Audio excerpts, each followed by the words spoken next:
आइए देखते हैं क्वेश्चन नंबर 5 में लिखा है चेक वेदर 6 की power n can and with the digit 0 for any natural number. हमें ये बताना है कि 6 की पावर n जो है एंड हो सकता है 0 डिजिट पर। n की वैल्यू चाहे कुछ हो, कहने का मतलब ये है कि अगर कोई भी नंबर जिसकी यूनिट डिजिट में 0 आता है तो वो नंबर 5 से डिविजिबल होना चाहिए। एग्जाम्पल के तौर पर मैं बात करता हूँ कि एक नंबर मैंने 10 ले लिया, ठीक, तो इसका यूनिट डिजिट क्या है 0, तो ये अगर यूनिट डिजिट 0 तो ये 5 से डिवाइड हो जाएगा, 5 टू 10। ऐसे ही अगर मैं बात करूँ 20, ये यूनिट डिजिट क्या है 0, तो ये भी 5 से डिवाइड हो जाएगा। मैं किसी भी नंबर की बात करूँ जिसके यूनिट डिजिट में 0 आ रहा है वो नंबर 5 से डिविजिबल हो जाएगा। पहली बात ये समझो। दूसरी बात यहाँ पे ये कहना चाह रहा है कि 6 की पावर n जो है वो एंड होना चाहिए 0 पे, यानी कि अगर कोई भी नंबर जिसकी यूनिट डिजिट में 0 आ रहा है वो नंबर 5 से डिविजिबल है, यानी कि उसका एक फैक्टर 5 है, यानी कि उसका एक नंबर फैक्टर 5 है। तो 6 की पावर n जो है उसमें भी इसका अगर फैक्टर देखा जाए तो 5 आना चाहिए, यानी n की वैल्यू हम चाहे कुछ भी रखें, 1 रखें, 2 रखें, 3 रखें, जैसे हमने 1 रखा, 6 की पावर 1 यानी 6 आया, 6 की पावर 2 यानी 36 आया, 6 की पावर 3 यानी 216 आया। कुल मिला के देख रहे हैं यहाँ पे यूनिट डिजिट तो 0 नहीं आ रही है, यूनिट डिजिट तो 0 नहीं आ रही, तो इसका मतलब है 6 की पावर n जो है वो कभी भी 0 पे एंड नहीं हो सकता, होएगा ही नहीं।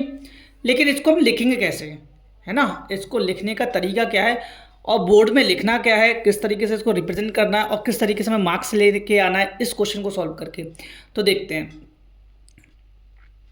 तो देखो हम किस तरीके से सॉल्व लिखेंगे वी हैव 6n। अगर हम 6 का प्राइम फैक्टर करें तो 2 3 6 और 3 1 3, यानी 6 के जो प्राइम फैक्टर आ रहे हैं वो 2 और 3 ही आ रहा है। 6 के प्राइम फैक्टर में 2 आ रहा है और 3 आ रहा है, ठीक है, 5 तो आ नहीं रहा है, तो इसको हम लिखेंगे क्या, 6 की पावर n इक्वल्स 2 इंटू 3 की पावर n, यानी कि नेक्स्ट स्टेप पे कि 2 की पावर n इंटू 3 की पावर n। ठीक, आगे देखो, यानी हम ये कह सकते हैं देयरफॉर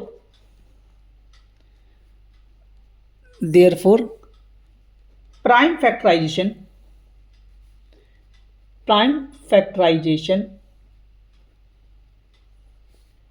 ऑफ 6 की power n does not contain 5 as a factor. कहीं आ रहा है, यानी 6 की पावर n का फैक्टर कहीं 5 आ रहा है, नहीं आ रहा है ना। तो अगर कोई भी नंबर जिसके फैक्टर 5 नहीं आएगा तो वो नंबर से 0 से एंड नहीं होगा, ठीक। हैंस 6 की power n can never end with the digit 0 for any natural number, ठीक है। तो इस तरीके से इस क्वेश्चन को सॉल्व करेंगे। आपको लाइन ये लिख देनी है कि देयरफॉर प्राइम फैक्टराइजेशन ऑफ 6 की power n does not contain 5 as a factor, hence 6 की power n can never end with the digit 0 for any natural number. अगर हम 6 का फैक्टर देखेंगे तो 6 का फैक्टर 2 हो सकता है और 3 होगा, इसके अलावा कोई फैक्टर नहीं होगा। फैक्टर मतलब जो ऐसे नंबर जिसकी टेबल में 6 आए, जैसे हम बात करें 2 के टेबल में 6 आएगा, 3 के टेबल में 6 आएगा, तो 2 और 3 6 के फैक्टर हो गए। लेकिन 5 की टेबल में 6 नहीं आएगा ना, तो इसलिए 5 इसका फैक्टर नहीं होगा। और अगर हमें 0 चाहिए इसकी यूनिट डिजिट पे, हम चाहते हैं इसकी यूनिट डिजिट में 0 आए, तो वो नंबर 5 से डिविजिबल होना चाहिए, लेकिन ऐसा तो है नहीं।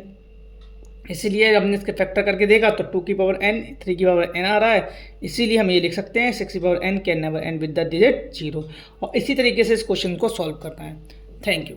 आपको बस इतना ही लिखना है, इतना बस, यहाँ से लेके यहाँ से शुरू करना, बी हैव से लेके यहाँ से शुरू करना और यहाँ तक लिख देना, आपको नंबर पूरे मिल जाएंगे इसमें, ठीक। Thank you.